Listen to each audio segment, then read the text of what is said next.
예배 자리에 나오신 여러분을 환영하고 축복합니다. 오늘 예배에도 하나님의 사랑과 은혜가 풍성히 넘치기를 기도하며 축복합니다. 우리 기도하겠습니다. 좋으신 하나님, 삶이 많이 복잡하고 힘겹고 어렵기도 했고 다사다난했지만은 오늘도 잊지 아니하고 하나님 앞에 예배 드릴 수 있도록 은혜를 베풀어 주신 것을 감사드립니다. 우리들의 삶이 더욱더 하나님 앞에 온전해질 수 있도록 선한 길로 이끌어 주시고 저희들의 믿음과 신앙이 자라날 수 있도록 인도해 주옵소서. 저희들의 연약함과 부족함을 하나님 앞에 다시금 또 고백합니다. 저희들의 죄악됨과 부족함 용서해 주시고 하나님 앞에 복된 인생을 살아내는 저희들 될 수 있도록 인도해 주옵소서. 사람 보지 않게 하시고 환경 보지 않게 하시며 사람의 말 때문에 낙심하거나 낭망하지 말게 하시고 오직 하나님만 바라보고 하나님만 의지하는 믿음의 삶이 될 수 있도록 인도하시고 함께하여 주옵소서. 오늘도 하나님의 세미한 음성에 귀를 기울이며 그 말씀 깨닫고 우리의 마음에 새기길 원합니다. 우리에게 꼭 필요한 말씀 허락하시고 우리의 마음의 감동과 새로운 결심과 각오와 또 회개가 있게 하셔서 아름다운 열매를 맺을 수 있는 우리들의 인생이 될 수 있도록 인도해 주옵소서. 하나님께서 오늘도 선함으로 인도하실 줄 믿으며 예수님의 이름으로 기도드렸습니다. 아멘.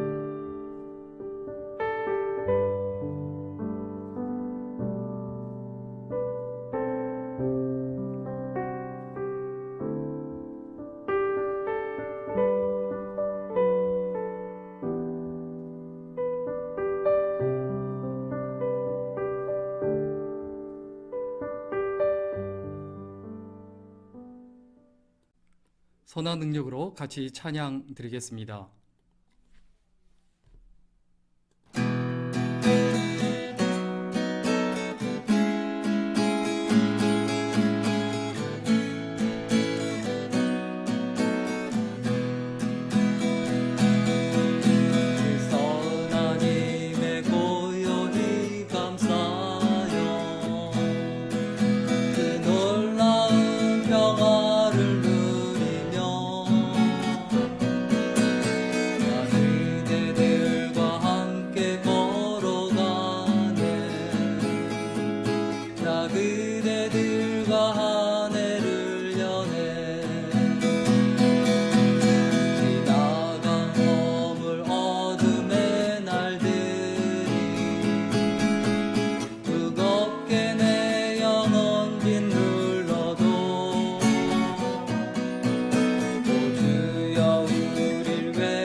오늘 하나님의 말씀은 창세기 7장 1절에서 12절까지입니다. 창세기 7장 1절에서 12절까지인데요. 먼저 우리 7장 5절 말씀만 같이 읽도록 하겠습니다. 노아가 여호와께서 자기에게 명하신 대로 다 준행하였더라. 다시 한번 우리 읽을까요? 노아가 여호와께서 자기에게 명하신 대로 다 준행하였더라. 아멘. 오늘 우리 같이 나눌 말씀의 제목은 은혜의 조건입니다. 은혜의 조건이란 제목으로 함께 하나님의 말씀 나누겠습니다. 영국 에딘버러 의과 대학의 산부인과 교수인데요. 제임스 심슨이라는 의사가 있습니다. 이 의사가 아주 그 당시 의술 중에 정말 놀랍고 귀하고 소중한 발견을 해요. 그게 뭐냐 하면 마취, 그 마취약을 처음으로 발견하게 됩니다. 마취제가 없던 당시에는 그냥 생사를 찢어야 되고, 그리고 산부인과에서 이제 부인들이 분만을 할 때도 그냥 억지로 그 고통을 다 견뎌야 됐거든요.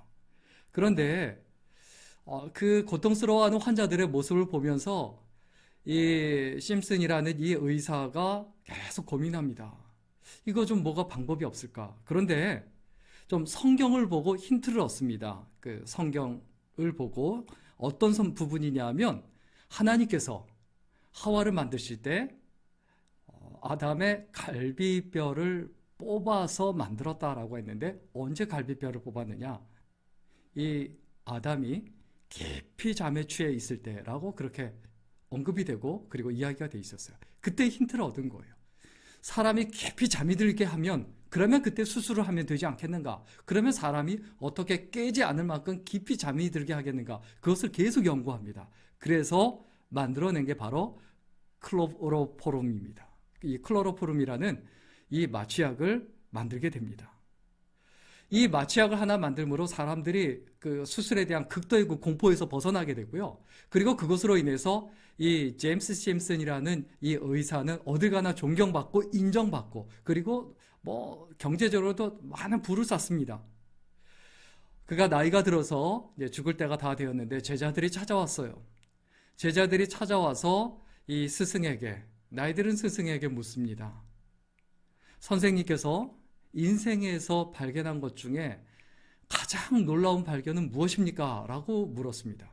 당연히 마취약을 얘기할 줄 알았어요. 그런데 이 제임스 심슨이 이야기하기를 내 인생의 최고의 발견은 예수 그리스도께서 불쌍한 죄인인 나를 위해 죽으시고 그리고 구원을 해주셨다라는 사실을 발견한 겁니다. 이렇게 이야기합니다.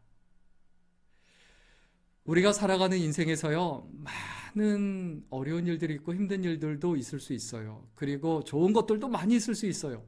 놀라운 기적, 그리고 엄청나게 좋은 일들 많이 있을 수 있어요. 그러나 우리가 잊어버리지 말아야 될 사실이에요. 예수님께서 나를 위하여 죽으시고 부활하셨다. 나를 구하셨다. 나를 구원하셨다. 이거보다 더 귀한 사실은 없습니다. 이 사실을 깨닫는 것, 이것이 바로 일반 은혜죠.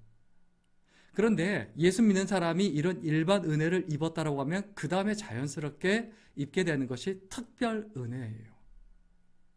이 특별 은혜는 뭡니까? 사명을 받는 거예요. 그리고 사명을 감당할 만한 능력을 부여받는 거예요. 오늘 성경 본문에 노아가 어떤 사람입니까? 정말 많은 사람들 중에 유일하게 일반 은혜를 받았고 그리고 일반 은혜를 받았다라는 것은 곧 그가 특별 은혜, 즉 사명을 부여받았다라는 것을 의미합니다. 그래서 이 노아가 놀라운 능력을 발휘합니다. 방주라는 것 자체가 혼자 지을 수가 없어요. 그런 능력을 아무나 발휘할 수 있는 게 아니에요. 그런데 그 놀라운 능력을 발휘합니다. 그 놀라운 능력을 발휘할 수 있었던 이유가 뭡니까? 정확하게 말해서 특별 은혜의 조건이 뭐냐는 거예요. 두 가지 조건인데요. 하나는 뭐냐 하면 거룩입니다. 거룩. 자, 오늘 본문 1절부터 4절에 있는 말씀을 좀 같이 보겠는데요. 먼저 1절, 2절 말씀 같이 읽겠습니다. 여호와께서 노아에게 이르시되 너와 온 집은 방주로 들어가라. 이 세대에서 내가 내 앞에 의로움을 내가 보았음이니라. 너는 모든 정결한 짐승은 암수 7씩, 부정한 것은 암수 2씩을 내게로 데려오며. 자, 여호와께서 노아에게 이르시되, 하나님께서 노아에게 말씀하시되 방주로 들어가라 라고 말씀하셨어요. 이게 뭡니까? 구별된 사람이 되라는 거예요. 우리의 인생이 방주 안의 인생이냐 방주 바깥의 인생이냐, 이건 너무 중요해요. 이게 거룩이에요. 들어가라고 했으면 들어가야 돼요. 구별된 인생이 돼야 돼요. 그리고 2절에 보면 너는 모든 정결한 짐승은 암수 7씩, 부정한 것은 암수 2씩을 내게로 데려오라 라고 했는데, 이 부정한 짐승과 정결한 짐승을 이야기하시는데 그 차이점이 뭐 그렇게 어려운 게 아닙니다. 그 차이점은 뭐냐면 먹을 수 있는 음식과 먹을 수 없는 음식을 이야기하는데요. 먼저 좀 3절 4절 말씀 보면, 공중에서도 암수 7씩을 데려와 그 씨를 온 지면에 유전하게 하라. 그리고 4절에요. 지금부터 7일이면 내가 40주야를 땅에 비를 내려 내가 지은 모든 생물을 지면에서 쓸어버리리라. 자, 방주에 들어가 있는 인생.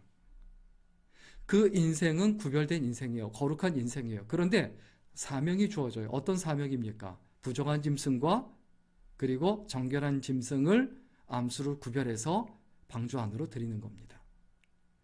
그런데 왜 부정한 짐승과 또 정결한 짐승을 이렇게 구별하셨느냐? 바로 먹을 수 있는 음식과 먹을 수 없는 음식이에요. 바로 레위기서 11장 1절부터 5절에 되어 있는데요. 우리 좀 같이 읽겠습니다. 여호와께서 모세와 아론에게 말씀하시되 이스라엘 자손에게 말하여 이르라. 육지의 모든 짐승 중 너희가 먹을 만한 생물은 이러하니 모든 짐승 중 굽이 갈라져 쪽발이 되고 새김질하는 것은 너희가 먹되. 4절과 5절 계속 읽겠습니다. 새김질하는 것이나 굽이 갈라진 짐승 중에도 너희가 먹지 못할 것은 이러하니 낙타는 새김질은 하되 굽이 갈라지지 아니하였으므로 너희에게 부정하고 사반도 새김질은 하되 굽이 갈라지지 아니하였으므로 너희에게 부정하고. 하나님께서 이와 같이 무엇까지 구별하십니까? 사는 지역, 장소, 그리고 먹는 음식까지 구별하셨어요. 구별된 인생을 살라고 하셨어요. 거룩이라는 것은 결국 무엇을 의미합니까? 하나님의 명령 따라 살아가는 게 바로 거룩입니다. 내가 거룩한 사람인가 아닌가, 구별된 인생을 살아가는가 아닌가, 이건 너무너무 중요해요. 내가 하나님께 쓰임받을 수 있는 가장 중요한 첫 번째 조건이 뭡니까? 거룩한 인생을 살아가는 거예요. 예수 믿는 사람이요, 생각이 구별되어야 합니다. 먹는 것도 구별돼야 돼요. 듣는 것도 구별이 돼야 돼요. 내가 어떤 음악을 듣느냐, 내가 어떤 음식을 먹느냐, 내가 크리스천으로서 하나님의 사람으로서 해야 할 것과 하지 말아야 될 것, 먹어야 될 것과 먹지 말아야 될 것, 있어야 할 것과 있지 말아야 될 것, 이것이 반드시 구별이 돼야 합니다. 예배 자리에 어느 곳에 있으십니까? 우리가 어떤 사람으로 살아가는가, 이게 너무너무 중요하고 그리고 잊어버리지 말아야 될 부분이죠. 여러분, 우리가 하나님의 거룩한 백성으로서 하나님의 기준에 따라 살아가는 법을 배워야 합니다. 아담과 하와에게 거룩은 무엇이었습니까? 에덴 동산 안에 살면서 선악과를 먹지 않는 것이었어요. 그런데 그 거룩을 깨버립니다. 선악과를 먹습니다. 그래서 하나님께 쓰임받지 못합니다. 그래서 에덴 동산에서 쫓겨납니다. 노아는 방주에 들어가면서 하나님이 정하신 거룩, 즉 구별된 삶을 지켜야 했습니다. 그것에 철저히, 하나님의 말씀의 명령에 철저히 순종하는 것이 바로 하나님께 은혜를 입고 그리고 하나님께 귀하게 쓰임받는 능력 있는 삶을 살아가는 조건이다. 이것을 잊어버리지 말아야 되죠.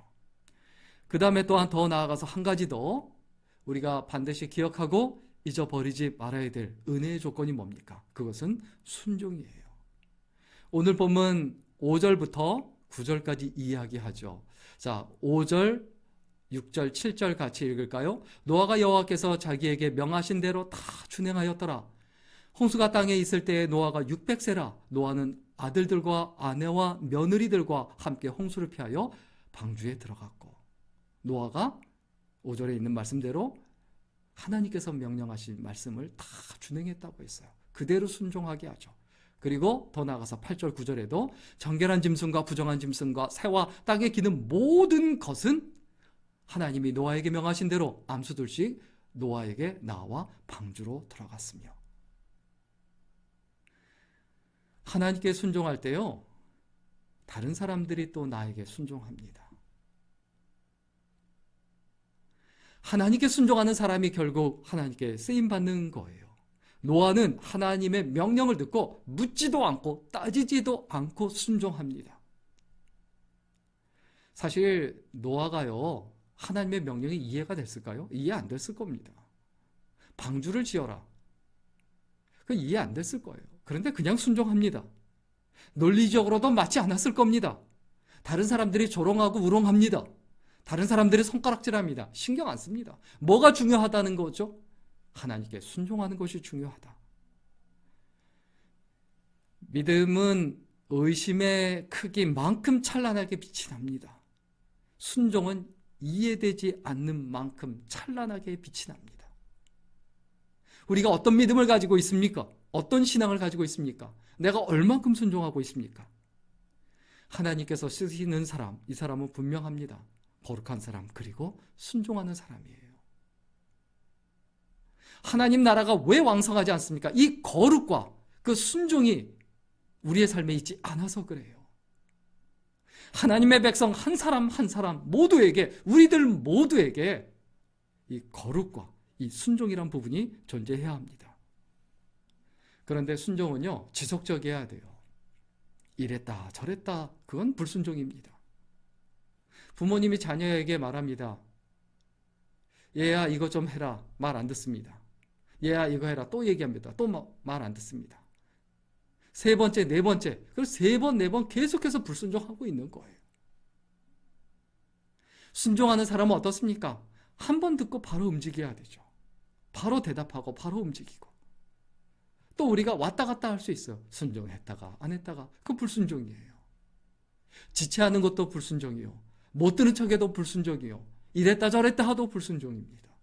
우리가 하나님 앞에 순종하는 인생을 살아간다는 것이 어떤 것인지 우리가 반드시 기억했으면 좋겠습니다. 가나안 혼인잔치에서요, 예수님께서 하인들에게 항아리에 물을 채우라고 하셨지, 물을 채우라고 하셨지 포도주를 채우라고 하지 않으셨어요. 다시 말하면 할 수 있는 것을 하라고 하셨어요. 순종이란 것은 뭡니까? 내가 할 수 없는 것을 하는 게 아니에요. 할 수 있는 것을 하는 거예요. 내가 할 수 있는 것을 하라고 말씀하십니다. 할 수 없는 것을 하라고 말씀하지 않으세요. 그런데 우리는 할 수 있는데도 자기가 하기 싫어서 안 하면서 내가 능력이 안 되고 상황이 안 돼서 못한다라고 불순종합니다. 거짓말이죠. 핑계죠. 오늘 말씀 뒷부분 10절부터 12절에 이와 같이 노아가 거룩을 유지하고 또 하나님 앞에 순종을 유지할 때 어떤 일이 나타난지를 이야기합니다. 오늘 본문 10절, 11절, 12절 같이 읽을까요? 같이 읽습니다. 시작. 7일 후에 홍수가 땅에 덮이니 노아가 600세 되던 해 둘째 달 곧 그 달 11의 날이라. 그날에 큰 기품의 샘들이 터지며 하늘의 창들이 열려 40주야를 비가 땅에 쏟아졌더라. 그 안에 들어가서요, 방주 안에 들어가서 7일 동안 아무 일도 일어나지 않았어요. 그런데 참고 기다립니다. 그리고 어떤 일이 벌어집니까? 홍수가 땅에 덮이니 노아가 600세 되던 해였다라고 이야기합니다. 하나님께 순종할 때 내가 구원을 받고, 그리고 내 가족들도 구원받습니다. 그리고 인류를 구원합니다. 구원의 통로가 됩니다. 축복의 통로가 됩니다. 은혜의 통로가 됩니다. 노아가 하나님의 말씀에 그대로 순종하자 하나님의 그 기나긴 기다림이 끝이 났어요. 드디어 비가 내리는데 그 비가 내려서 그 땅에 그 빗물이 차오를 때 그것은 곧 무엇을 의미합니까? 어려움이 차오르는 게 아니에요. 하나님의 은혜가 차오르는 거예요. 하나님의 도우심, 하나님의 역사하심이 강력하게 나타나는 거예요. 하나님께서 이 땅에서 역사하실 때 내가 어떤 인생을 살아야 합니까? 방주를 만들고 그리고 그것으로 끝이 아닙니다. 방주에 들어가는 인생을 살아야 합니다. 그리고 방주에 들어가게 하는 인생을 살아야 합니다. 그리고 방주 안에서 기다리는 인생을 살아야 되죠. 이것이 우리가 반드시 이 땅에 살아가는 동안에 나타내야 될 능력이다. 이것을 기억하고 믿음으로 살아가는 귀한 인생, 그리고 소중한 인생이 될 수 있기를 주의 이름으로 간절히 축원합니다. 아멘. 우리 기도하겠습니다. 좋으신 하나님, 우리가 하나님을 믿는다고 하면서도 우리는 여전히 세상을 믿고 우리의 능력을 믿고 거룩한 인생과 삶을 살아가지 아니하고 불순종한 가운데 거했던 순간들이 많았었음을 고백합니다. 용서해 주시고 하나님 앞에 거룩하며 그리고 순종을 유지하며 믿음으로 살아가는 우리들의 인생이 되게 하여 주옵소서. 그래서 하나님께서 주시는 축복과 은혜의 통로가 되게 하시고 하나님께서 주시는 사랑의 통로가 되게 하여 주옵소서. 감사드리며 예수님의 이름으로 기도드렸습니다. 아멘.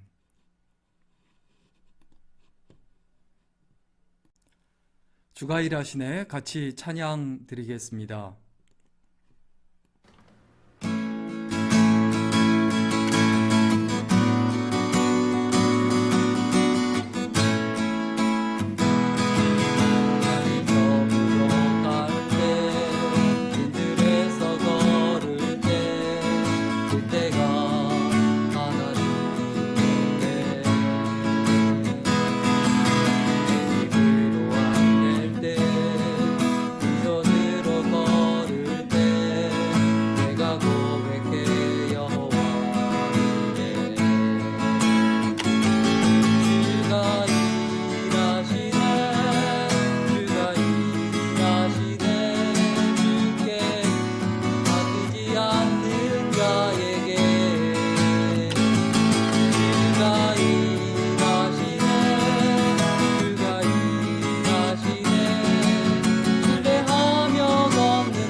우리 마지막 기도하고 예배 마치겠습니다. 살아계신 하나님, 오늘도 하나님 앞에 예배 드리게 하신 것을 감사드립니다. 하나님 앞에서 진실하고 신실한 삶을 살아갈 수 있도록 우리들의 삶과 인생을 지켜주시고 우리의 삶에서 거룩함과 그리고 순종을 유지하는 믿음의 삶이 되도록 선한 길로 인도해 주옵소서. 이제는 우리 주 예수 그리스도의 은혜와 아버지 하나님의 무한하신 사랑과 성령님의 감동 감화위로 충만케 하심이 이 자리에 함께하는 모든 하나님의 백성들 위해 이제로부터 영원까지 함께 있기를 간절히 축원합니다. 아멘. 아멘.